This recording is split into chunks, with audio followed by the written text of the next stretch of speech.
আলফি আর ইকরার ঘটনাটা মানে খুবই দুঃখজনক।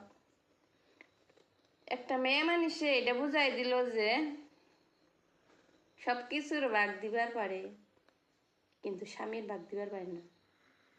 আর সেই স্বামী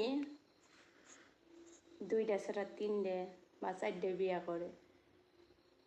তো মেয়ে মানুষ খারাপ দেখে আর কি পরের বাড়িতে থাইকে আর কি কষ্ট সহ্য করে দুনিয়ায় গুনে যাবার পারে। আমি মানছি মেয়ে মানুষ খারাপ, কিন্তু খারাপ দেখেই থাকা হারে। তোমরা কমেন্টে জানাও মতামতটা। কিন্তু প্রমাণ করে দিল মেয়ে মানুষ একটাই, যে না কতটা ভালোবাসবার পারে।